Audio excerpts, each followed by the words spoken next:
Effectively ഇതെല്ലാം എല്ലാ series of ഡിസീസസും control ആവുകയും ആ ഒരു ട്രീറ്റ്മെൻറ്റിലൂടെ വെയിറ്റ് കുറയുകയും എല്ലാം കൂടെയാണ് ഒരുമിച്ചുള്ള ഒരു കോംപ്ലക്സ് പ്രൊസീജിയറിനാണ് മെറ്റബോളിക് സർജറി എന്ന് പറയുന്നത്. അവർ പാട്ടതുപോൽ ഒരു 18 വയസ്സിന് മുകളിലായിരിക്കും കുറച്ചും കൂടെ നമ്മളത് ആപ്ലിക്കബിൾ ആയിട്ട് വരിക. അതിൽ വ്യത്യാസമില്ല. സ്ത്രീകളിലും പുരുഷന്മാരിലും ഒരേപോലെ നമുക്ക് ഈ ഡിസീസിൻ്റെ ട്രീറ്റ്മെൻറ്റ് ഒരേപോലെ തന്നെയാണ് പോകുന്നത്. നമ്മുടെ ആരോഗ്യത്തെക്കുറിച്ച് നമ്മൾ എപ്പോഴും കോൺഷ്യസ് ആവാറുണ്ട്. ഇന്ന് നമ്മൾ സംസാരിക്കാൻ ഉദ്ദേശിക്കുന്ന സബ്ജക്റ്റ് എന്ന് പറയുന്നത് മെറ്റബോളിക് സർജറിയെക്കുറിച്ചാണ്. അതിനെക്കുറിച്ച് സംസാരിക്കാൻ നമ്മളോടൊപ്പം Mohan skin and gastro care gastro surgeon doctor Anush Mohan ഉണ്ട്. Doctor, welcome to the show. Doctor, ഈ മെറ്റബോളിക് സർജറി എന്ന് പറഞ്ഞാൽ എന്താണ്? മെറ്റബോളിക് സർജറി എന്ന് പറഞ്ഞാൽ നമുക്ക് ഇപ്പോഴത്തെ ഒരു കറണ്ട് ലിവിങ് സ്റ്റൈലൊക്കെ വെച്ചിട്ട് ലൈഫ് സ്റ്റൈലൊക്കെ വെച്ചിട്ട് ഇപ്പോഴത്തെ കുട്ടികളൊക്കെ കൂടുതലായിട്ട് ഫുഡൊക്കെ ജങ്ക് ഫുഡ്സ് ഉപയോഗിക്കുകയും അപ്പോൾ അങ്ങനെ പിന്നെ ഓവർ വെയിറ്റ് ആവുകയും എക്സസൈസ് ഇല്ലായ്മയിലും എല്ലാം കൂടെ കാരണം വെയിറ്റ് ഓവറായിട്ട് വരുന്നുണ്ട് നമ്മളെല്ലാവരും കണ്ടുവരുന്നൊരു സാഹചര്യമാണ്. പക്ഷേ ഇത് കാരണം നമ്മൾ ബോഡിയിൽ ഒരുപാട് ചേഞ്ചസ്, പുറമേ കാണുന്ന വെയിറ്റ് ഗെയിൻ അല്ലാതെ ഒരുപാട് ചേഞ്ചസ് നമ്മുടെ ബോഡിക്കകത്ത് സംഭവിക്കുന്നുണ്ട്.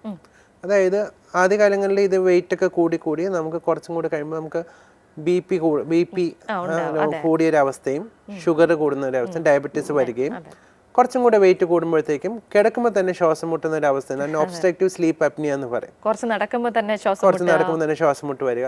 പിന്നെ അടുത്ത സ്റ്റേജ് എന്ന് പറയുമ്പോൾ വെയിറ്റ് കുറച്ചും കൂടുമ്പോൾ ആ മുട്ടൊക്കെ വെയിറ്റ് താങ്ങാൻ പറ്റാത്തൊരു സാഹചര്യം വരുമ്പോൾ ഓസ്റ്റിയോ ആർത്രൈറ്റിസ് എന്ന് പറയുന്ന സ്റ്റേജും അതും കൂടെ കഴിയുമ്പോൾ പിന്നെ കുറച്ച് കഴിയുമ്പോൾ ഹാർട്ട് അറ്റാക്ക് വരിക, സ്ട്രോക്ക് വരിക. ഇങ്ങനെ ഇതെല്ലാം ഓരോരോ സ്റ്റെപ്പ് ബൈ സ്റ്റെപ്പായിട്ട് വരുന്ന പ്രോഗ്രസ് ചെയ്യുന്ന ഒരു ഡിസീസാണ്. അപ്പോൾ അങ്ങനെ എല്ലാം കൂടെ നോക്കുമ്പോഴത്തേക്കും നമുക്ക് ഈ ഒരു അസുഖങ്ങളുടെ ഒരു സീരീസ് ഓഫ് അസുഖങ്ങളാണ് മെറ്റബോളിക് സിൻഡ്രോം എന്ന് പറയുന്നത്. അപ്പോൾ മെറ്റബോളിക് സിൻഡ്രോം ഉള്ള ഒരു ട്രീറ്റ്മെൻ്റ് ആയിട്ടാണ് മെറ്റബോളിക് സർജറി എന്ന് പറയുന്നത്. അപ്പം എഫക്റ്റീവ്ലി ഇതെല്ലാം എല്ലാ സീരീസ് ഓഫ് ഡിസീസസും കൺട്രോൾ ആവുകയും ആ ഒരു ട്രീറ്റ്മെൻറ്റിലൂടെ വെയിറ്റ് കുറയുകയും എല്ലാം കൂടെയാണ് ഒരുമിച്ചുള്ള ഒരു കോംപ്ലക്സ് പ്രൊസീജിയറിനാണ് മെറ്റബോളിക് സർജറി എന്ന് പറയുന്നത്. പണ്ട് ഈ ബാരിയറ്റിക് സർജറി എന്ന് പറയുന്നത് ഉണ്ടായിരുന്നല്ലോ, അതായത് ഈ വണ്ണം ഉള്ള ആൾക്ക് സർജറി ചെയ്ത് വണ്ണം കുറയ്ക്കാം എന്നുള്ള ഒരു മെത്തേഡ്, അതും ഇതും സെയിം ആണോ? ടെക്നിക്കലി ബേരിയാട്രിക് സർജറിയും മെറ്റബോളിക് സർജറിയും സെയിം ആണ്. പണ്ട് ഈ പറഞ്ഞ പോലെ ബേരിയാട്രിക് സർജറി മാത്രം നമ്മൾ ഇങ്ങനെ ഫോളോ ചെയ്തുകൊണ്ടിരിക്കുന്ന ഒരു കാലഘട്ടം ഉണ്ടായിരുന്നു. അതായത് അമിതവണ്ണം 130, 150 ഒക്കെ ഉണ്ടായിരുന്ന ആൾക്കാർക്ക് ബേരിയാട്രിക് സർജറി കഴിയുമ്പോൾ ഒരു 3 മാസം 6 മാസം കൊണ്ടിട്ട് 40 കിലോ 60 കിലോ ഒക്കെ കുറഞ്ഞ് ഒരു നോർമൽ റേഞ്ച് 70 to 80 റേഞ്ചിലോട്ടൊക്കെ വരുന്നതായിട്ട് കാണപ്പെടുന്നുണ്ട്. പക്ഷേ കാലം പോകുന്നതനുസരിച്ച് കൂടുതൽ സ്റ്റഡീസ് വന്നപ്പോൾ മനസ്സിലായി നമ്മൾ അത്രയും 40-50 BMI ബോഡി മാസ് ഇൻഡെക്സ് എന്ന് പറയും ഉള്ള 60 വരെയുള്ള ബോഡി മാസ് ഇൻഡെക്സിന് മാത്രമല്ല ഈ ട്രീറ്റ്മെൻറ്റ്. ഒരു 35-40 ഉള്ള ബോഡി മാസ് ഇൻഡെക്സിനുള്ള ആൾക്കാർക്ക് പോലും ഈ സർജറി ചെയ്ത് കഴിഞ്ഞാൽ അവരുടെ മറ്റ് അസുഖങ്ങളായിട്ടുള്ള ഈ പറഞ്ഞ ലിസ്റ്റ് ചെയ്ത കുറേ അസുഖങ്ങളുണ്ട്, ഷുഗർ, BP, കൊളസ്ട്രോൾ, അങ്ങനെയുള്ള അസുഖങ്ങളെല്ലാം തന്നെ കുറഞ്ഞ് നോർമൽ റേഞ്ചിലേക്ക് വരുന്നതായിട്ട് കാണപ്പെടുന്നു.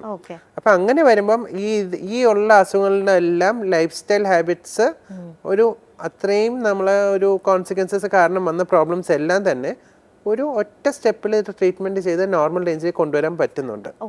അതാണ് ഈ ഒരു മെറ്റബോളിക് സർജറിയിലൂടെ ചെയ്യുന്നത്. അപ്പം അങ്ങനെ നോർമൽ റേഞ്ചിൽ കൊണ്ടുവന്ന് കാരണം ഈ ഹാർട്ട് അറ്റാക്ക്, സ്ട്രോക്ക്, അത് കാരണം കോംപ്ലിക്കേഷൻസ് എല്ലാം തന്നെ പൂർണ്ണമായിട്ട് ഒഴിവാകുന്നതായിട്ട് കാണുന്നുണ്ട്. ഓക്കെ ഡോക്ടർ, ഈ ഒരു സർജറി ഏത് ഏജിൽ നമുക്ക് ചെയ്യാൻ സാധിക്കും?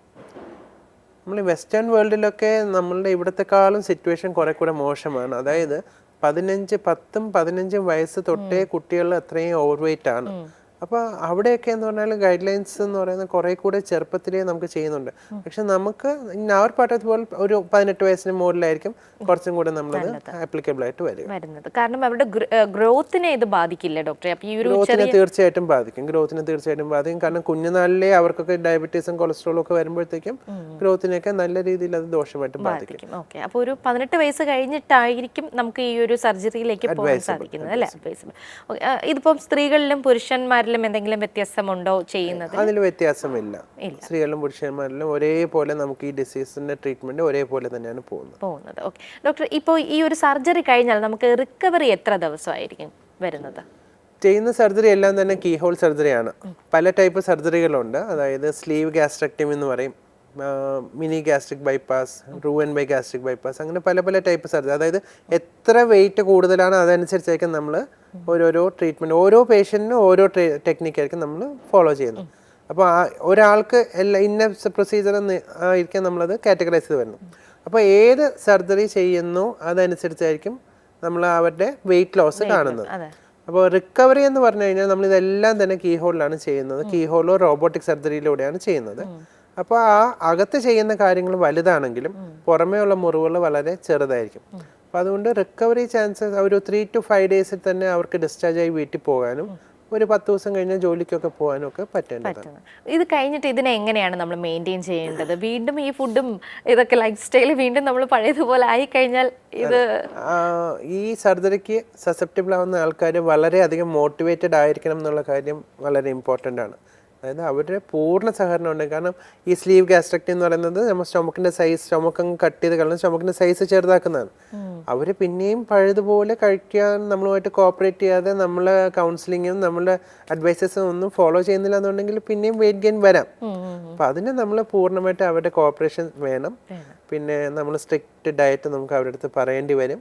പിന്നെ ബാധിക്കുക എന്ന് വെച്ചാൽ അവർക്ക് കുറച്ച് ഒരു വൈറ്റമിൻ മിനറൽസ് ഒക്കെ ഡെഫിഷ്യൻസി വരാൻ ചാൻസ് ഉണ്ട്.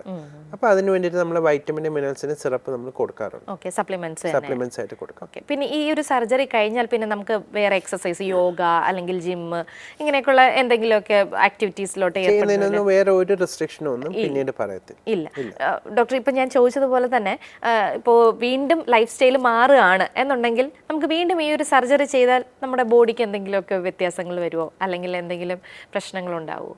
നമുക്കിത് വീണ്ടും ചെയ്യേണ്ട ഒരു സാഹചര്യം വീണ്ടും ചെയ്യേണ്ട സാഹചര്യം ഉണ്ട് കേട്ടോ.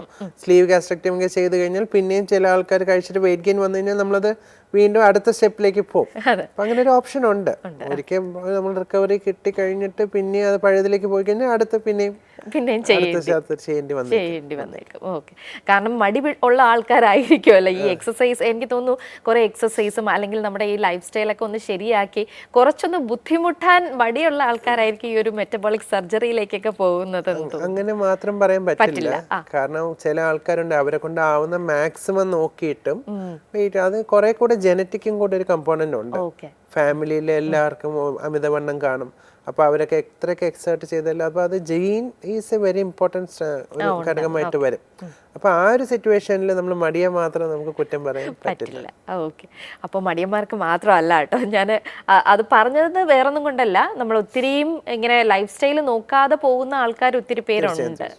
അത് മൂലം ഒബിസിറ്റി വരുന്ന ആൾക്കാരും ഉണ്ട്. അപ്പോൾ ഇനി അങ്ങനെയുള്ളതൊക്കെ ശ്രദ്ധിക്കുക. എന്നാലും മെറ്റബോളിക് സർജറി ഇവിടെ അവൈലബിൾ ആണ്.